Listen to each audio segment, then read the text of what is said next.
का 3य वर्ष किया हुआ था इन्होंने, और खुद संघ ने इनको राजनीतिक फील्ड में भेजा है। ये छोटी बात नहीं है, बहुत बड़ी बात है। आमतौर से तो रिक्वेस्ट करते हैं लोग संघ से कि जी मुझे तो राजनीति में जाना है, इसने नहीं कहा राजनीति में जाना है, उन्होंने अपने आप भेजा। ये बहुत बड़ी बात है। और उसके बाद एबीवीपी में भी रहे, यानी मेरी तरह के बीजेपी वाले नहीं है ये शुरू के बीजेपी में, जब पैदा ही बीजेपी में हुए। संघ को पैदाइश समझते हैं हर आदमी, संघ से ही शुरुआत जिसकी हो उनको यूं मानो जन्म से ही बीजेपी के। और पहला चुनाव लड़ा 1914 में 32,000 की लीड से जीते, छोटी बात नहीं है। दूसरा चुनाव 19 में लड़ा 37,000 वोट से जीते, बहुत बड़ी बात है। और तीसरा चुनाव, ये जो चुनाव था ये बड़ा खतरनाक चुनाव था, छोटा चुनाव नहीं था ये।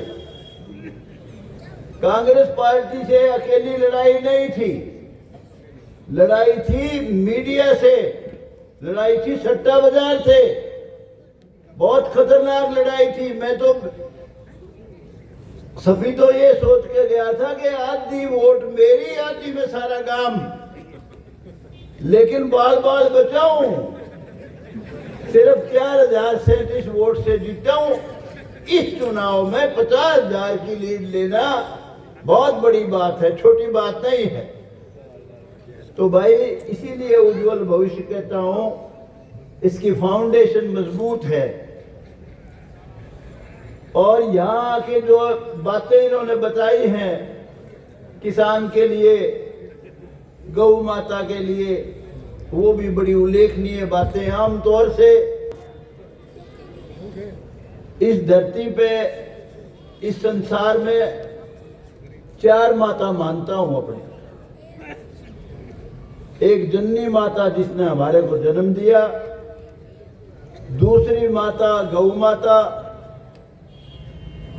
भारत माता और धरती माता।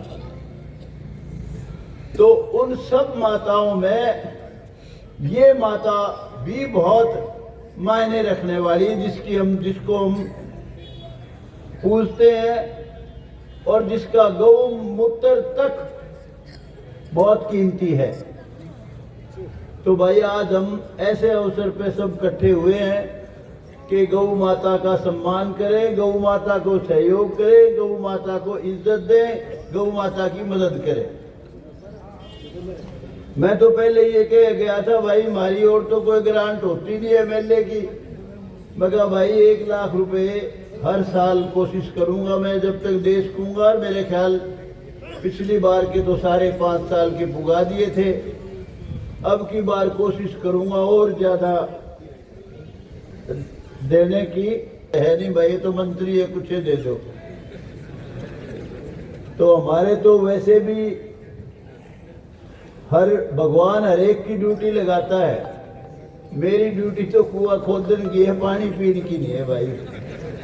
पानी तो सबके लिए, कोई पियो जीता लो, हमने तो कुआं खोदने के हैं। हम तो कोशिश करके, ये जो चुनाव था बहुत खतरनाक चुनाव था, छोटा नहीं था चुनाव। मैं ढाना उनको कह रहा था, क्या नाम, हुड्डा साहब को, मैं कहा भाई तूने इतनी तेज आंधी उड़ा दी मीडिया की और उसकी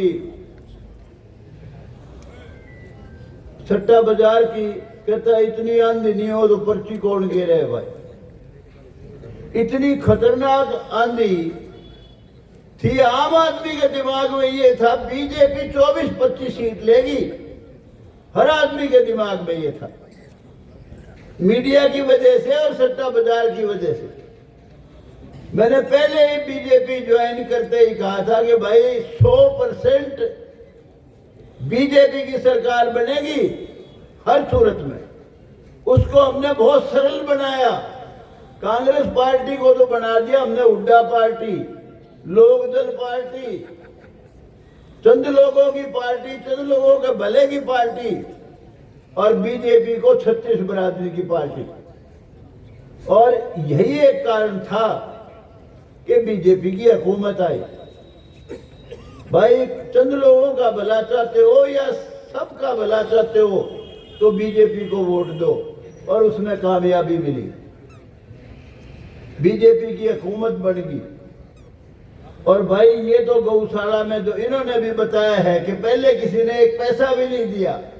अगर गौ माता की किसी ने सुध ली है तो सिर्फ भारतीय जनता पार्टी ने ली है, और किसी ने गौ माता की सुध नहीं ली। हरियाणा में भी खट्टर साहब की सरकार थी, उस वक्त से गौ की सुध लेनी शुरू हुई। और अब नायब सैनी ने और उसमें इजाफा किया है। इनकी सरकार ने कैबिनेट मंत्री है महिपाल ढांडा, इनका भी जरूर उसमें सहयोग है, क्योंकि सलाह मशवरा तो करते ही हैं आपस में। अच्छे आदमी कैबिनेट में हो तो अच्छी सलाह देते हैं। तो भाई मैं आप लोगों से सिर्फ एक प्रार्थना करने आया हूं। ढांडा साहब ने तो बहुत कर दिया, लेकिन सारे भाई ये पढ़ करो, जो भी यहां आया हुआ है भाई जरूर कुछ ना कुछ दे के जाएगा। और गौ माता इतना ही कह सकता हूं, जो थोड़ा बहुत डिटेल में बताया अपने ढांडा साहब ने भी। भाई इस सरकार का आने से पहले, बीजेपी की सरकार का आने से पहले बालक बसा में किलकी मार दे हंडा करते, पढ़ाई की तरफ किसी का ध्यान नहीं था। क्यों दिमाग में रहता था कि भाई या तो सिफारिश से लग जाएगी, नहीं तो किमें दिला पोला खर्च करके लग जाएंगे। ऐसा तो सपने में भी नहीं सोचा था। और बहुत लोगों ने खतरनाक प्रचार शुरू कर रखा था, लेकिन मैंने गोहाना भी बताया था, आज भी बता रहा हूं, कई लोगों ने जो प्रचार किया था बड़ा दुष्प्रचार था कि ये सरकार सबकी सरकार नहीं है। हमारे खास तौर से जो हमारी बड़ी बिरादरी है जाट भाई, उनमें तो बहुत खतरनाक प्रचार था। एक हमारे चमार भाई, ये भी बड़ी बिरादरी है शेड्यूल कास्ट की। आज फिर बता रहा हूं आपको, जितनी बड़ी नौकरी है किसी का एहसान नहीं है उसमें, सिर्फ सरकार की पॉलिसी अच्छी की वजह से सारी बड़ी बड़ी नौकरियां, जितनी बड़ी नौकरियां हैं सबसे ज्यादा हमारे बड़ी बिरादरी जाटों को मिली है। इस सरकार में 14 से लेके आज तक, चाहे एचसीएस की थी, चाहे जहां प्रॉपर एचसीएस नहीं था, चाहे डीएसपी रैंक से शुरू हुई थी पिछली, उसमें भी कविता लड़की थी खटकड़, टीचर है, उसका बेटा डीएसपी लगा है, पहला नंबर की, यानी वही जॉब है। और बाकी नौकरियां सारी हमारे चमार भाइयों को मिली है शेड्यूल कास्ट की, लेकिन इनका संविधान खतरे में हो गया। बोला संविधान ने मारेंगे। बड़ा खतरनाक प्रचार था। कोई मुझे बता रहा था कि जी 400 बच्चे सब इंस्पेक्टर लगे, 400 में से 82 बच्चे शेड्यूल कास्ट के लगे, जिसमें 62 बच्चे चमारों के हैं, और संविधान खतरे में है इनका। और 142 बच्चे हमारी बड़ी बिरादरी जाटों के लगे जनरल में 400 में से। ये नहीं किसी का एहसान है, एहसान है तो सरकार की पॉलिसी का है, बहुत बड़ा के मेरिट से नौकरी देंगे। 20 बच्चे लगे एक्स फौजी में और 122 बच्चे लगे जनरल में। लेकिन भाई खट्टर का नाम भी रू सर नहीं, लेकिन कहो खट्टरू मांगे के था हरियाणा में। तो भाई सोचो समझो, ये कितनी अच्छी पार्टी है। बहुत खतरनाक प्रचार चल रहा है। हमारे मुसलमान भाई है, वो तो यूं के ये तो बहुत हमारे खिलाफ है। यह पार्टी जो अमरदीन है, मेरा ड्राइवर है, मेरा छोरा है, जब से पैदा होया है होश संभाला मेरे साथ ही है। नौकरी भी मैंने सिफारिश, उस जमाने में सिफारिश चला करती मैंने जो आई थी, रिटायर है यो नहीं बोला एक दिन मेरे को, ये बोला जी ये तो बीजेपी बड़ी माड़ी पार्टी है, हमारे मुसलमान के खिलाफ है। मगा बेटा कितने नौकरी लागे थारे इसमें? बोला जी नौकरी तो 4-5 लागे, बोला रिश्तेदार भी लागे, भतीजे लागे। अरे मगा धार लेने ऊट बकवास मारे, मगा बता तारे खिलाफ तू कर रोइया। तो भाई सोचो समझो, और जो काम इस वक्त इस देश का नरेंद्र मोदी ने करे है वो तो भाई आज तक कोई सोच भी नहीं सकता। अमित शाह एक दिन पार्लियामेंट में बोल रहा था, कहता है अम्बेडकर अम्बेडकर अम्बेडकर 4-5 में यू बोला अम्बेडकर अम्बेडकर करे, यू बोला इससे अच्छा बोला अगर भगवान का नाम ले ले तो सीधे स्वर्ग में जा। डॉक्टर अम्बेडकर की इंसल्ट करने का कोई इरादा नहीं था भीमराव अम्बेडकर की उसका। वो कांग्रेसियों के बारे में कह रहा था कि जो लोग अब अम्बेडकर का नाम लेते हैं बार बार, वो लोग अम्बेडकर की शक्ल देख के राजी नहीं। नेहरू के राज में उसको लॉ मिनिस्ट्री से निकाल दिया और उसके बाद भी कांग्रेस पार्टी से भी निकाल दिया। कभी सम्मान नहीं किया कांग्रेस पार्टी ने।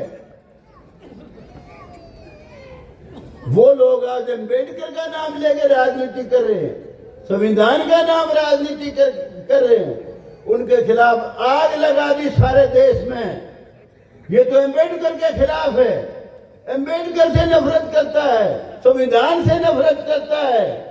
संविधान जो बनाया है उसका प्रारूप जो तैयार किया था भीमराव अम्बेडकर ने तैयार किया था। बनाने में 389 आदमी थे।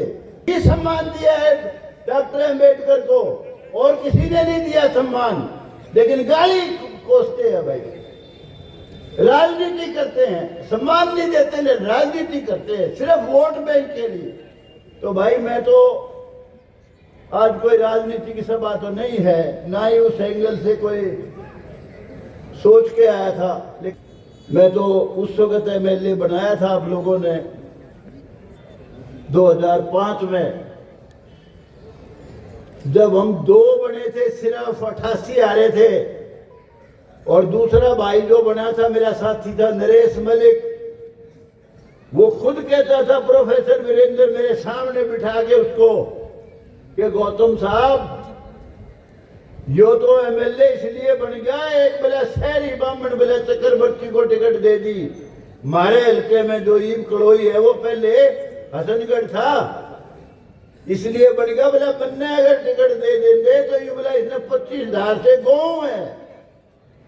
तो भाई मेरे खिलाफ तो बहुत खब्बी खान लोग खड़े थे उस वक्त, लेकिन आप लोगों के आशीर्वाद से उस वक्त मुझे एमएलए बनाया, विधायक दल का नेता बनाया। लेकिन मेरी बदकिस्मती थी, ये पार्टी छोड़ के मैं चला गया। चलो अब दोबारा आया हूं। अब तो भाई यही सोच के आया हूं, जीऊंगा जब तक इसी पार्टी में जीऊंगा, मरूंगा जब भी इसी पार्टी में मरूंगा, क्योंकि